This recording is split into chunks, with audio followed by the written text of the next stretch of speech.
So Naomi, coming back to you, right? Not everybody is lucky as Jessica to have Naomi as a guidepost, right? And so literally, I'm talking about the two barriers that trip people up every single time. The first one is the automated resume screening. So you have to look for these keywords, you have to look for these certifications, otherwise you don't even make it, right? And I have recruiters a dime a dozen who go out there and actively preach putting in fake stuff on the resume just to get past that first hurdle.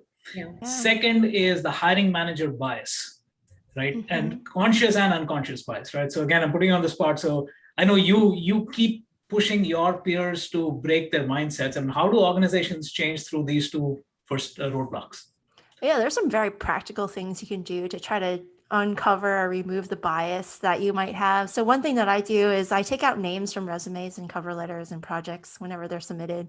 And that just helps me realize like, okay, a person, doesn't matter what they look like or who they are, has submitted a resume and I need to evaluate on its merits. Wow, look at that. Like, that's all you have to do. And you start comparing resumes and cover letters and projects, and then you realize you're going to end up with the best of the bunch. And guess what? They're going to be a diverse group anyway. So we actually had 20 people apply for the internship. I think 17 of them got screens. From the 17, 11 of them got the project. The project were all anonymized, and I read through them, and I was like, okay. And the best ones got to the finalists. And guess what? We had 3 women. We had 1 middle-aged man. The middle-aged man was a veteran for the Army or the Navy, I forget which. I had a person of color, right? Like, and it was just all like, hey, this actually ended up being perfectly diverse, because guess what? If you base it on the merits, you're automatically going to get the best of the bunch. And it doesn't mean you're going to get just one group. That's always untrue. You're going to get the best of the bunch if you just take out that unconscious bias. And I found that to be very successful, and I can't wait to do it again. Wow, very practical and great advice. Aastha, what have your experiences been? So based on this, like when we talk about diversity and sometimes equity as well, because there's a difference between the two, I think one of the things which I've realized is that when we talk about diversity, here we are trying to create a difference in the terms of hiring process. But moreover, in future, what we are looking for is diversity to become a new normal. Like in future, we do not want to keep on looking for this term, like we want diverse people, we want diverse people. It's just an awareness we are creating through diversity and inclusion, that this is something we should start practicing very seriously. And when we come to the process of hiring, I think one of the things is, as Naomi mentioned, like how we accept candidates. So it's not just about merit. You have to look at like why they are willing to do this job. And most important is, if you're looking for, let's say, 10 years experience and you get a resume, which is a lesser year of experience, but you can definitely try them off. Why not? A 6-year-old experienced person can be equally good as a 10-year-old experience. So show that flexibility. Many times on LinkedIn, people just don't apply for the jobs because they say it's 3 years, it's 6 years, it's 5 years. So even though if they have 1 year experience, they might not apply. If they apply, they might not get shortlisted. So one of the thing that they have to be flexible is, please drop that. Like if somebody is confident to apply that job, you can look at their resume, see what they have done, even though if they have less number of experience, get them on an interview. You might get some new ideas which you were not even expecting.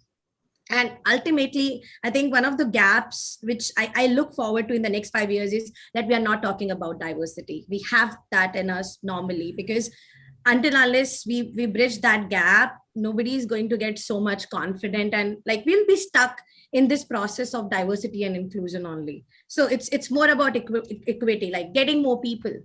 Ask them what they want. If they have the talent, give them the environment. And that's it. This is all we have to do, I guess. And this will create a major flexibility in the hiring process altogether. No, well said. I think you're right. I think if you can stop talking about diversity and that becomes institutional muscle, and it's like you just do because that's the right thing to do, and that becomes part of the culture of the company, right? Okay, so Shruthi, the question to you really is, given your association with InfoSec girls, right?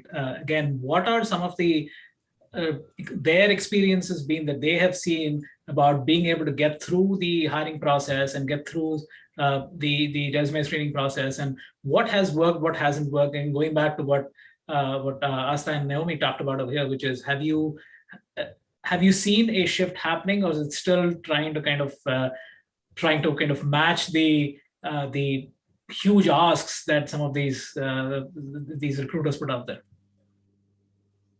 Okay, so I think my observation so far of being associated with diversity and inclusion, what I've seen is there has been a shift. Like 5 years ago, the problem was there was not a lot of diverse candidates, but now I think the problem has been like relatively resolved. Like you see people talking about it. Now it's just like how you can improve yourself and how you can better yourself. So maybe 5 years ago, if you had to apply for a job, like Aastha said, if you had like 3 or 6 years experience, only then you would. Maybe now that norm is changing because people are talking about it. There is awareness that, hey, even if you do not have experience, it's fine. You can still go ahead and apply for it. It might work or it might not. And even if it works, you can go and learn on the job. For me, that has always worked well, where you actually end up learning a lot on the job. So when I did my shift of tech to client-facing role, I did not really receive any formal training. It was something I learned on the job, and I realized it's so much fun because you're actually thrown on the spot and then you have to figure things out on your own and you have people on the way helping you, right? So that is the kind of change I've seen, that there is awareness and I think people are talking about it. So that shift is there. So I do agree on the shift bit. So it is there.